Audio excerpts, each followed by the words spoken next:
James Brooke first visited Sarawak with his ship the Royalist in 1839.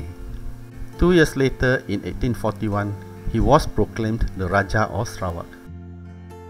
The Brooke dynasty went on to rule Sarawak for 100 years. It was a tumultuous time for James Brooke when he started ruling Sarawak. There were lots of battles against the locals who would not submit to him. As he went on fighting the locals, he also introduced the English way of life and administration to Sarawak. He invited the Anglican mission to Sarawak, which resulted in the priest doctor Reverend Thomas Francis McDougall and wife arriving in Kuching on 29th June 1848. McDougall started the Anglican mission, and on 22nd August 1851, Bishop Wilson of Calcutta consecrated the church in Kuching. Along with the church, there is a cemetery which is probably the oldest Christian cemetery in Sarawak. This cemetery was used from 1848 to 1888. For the first 10 years, all burials that took place were those of Europeans. After that, Christians of other races were also buried there as the locals began to accept Christ. By the time the cemetery was closed in 1888, there were 27 Europeans and 161 Asians buried there. However, presently, only about 30 graves can still be seen. Most of the gravestones are now illegible due to weathering. Several types of gravestones can be seen. Many of them are of the flat, upright type.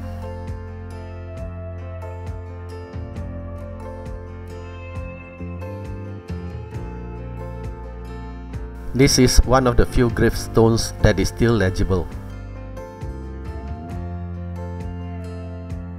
There are 4 that are made from billion wood.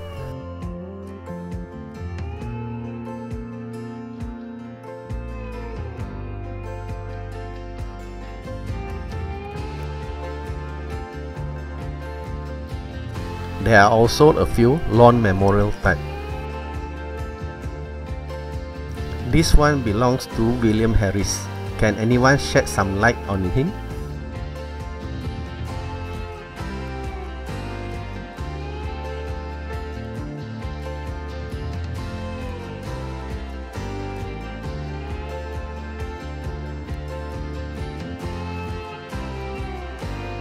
Gravestones with crosses are also common.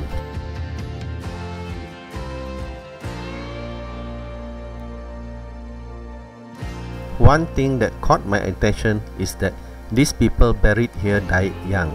Many of them were gone before the age of 40. There are also a few infants buried here. In fact, Reverend Thomas McDougall himself lost 3 infants. Edward, 1 day old in 1848, Thomas, 6 days old in 1849, and Robert, also 1 day old in 1851.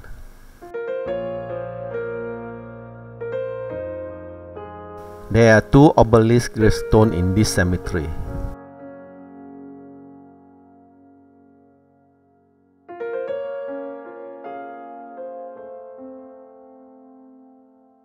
The name in this one is too faint to see.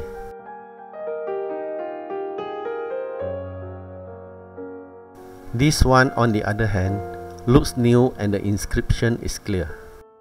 Again, can anybody shed some light on the person buried here? There are also a few flat or beveled gravestones. This one belonged to an infant, only 6 months and 20 days old. According to W.J. Jeter in his book Sarawak Long Ago, Bishop McDougall's infant son's gravestone is the oldest in the cemetery, and the inscription can still be read easily.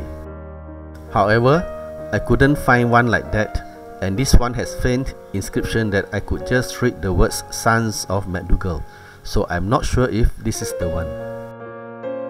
Quite a number of the Rajah's officers were buried here. Henry Skelton was the resident of Sarawak, but he passed away 2 months after the appointment.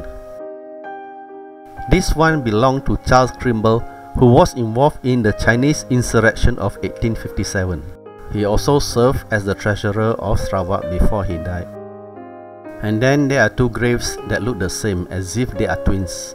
They belong to Allen Lee and William Brereton. Allen Lee was killed in the Battle of Lintang Batang against Rentap's forces in 1853, losing his head in the process. Brereton survived from that battle but died from dysentery a year later. He could not forgive himself for indirectly causing his friend's death. The 2 good friends were buried next to each other. This is the memorial for 2 other officers who were killed in Kanowit. Charles Fox and Henry Steele were killed on the 25th of June 1859, and this triggered the Great Kayan expeditions in search of those responsible for the killings.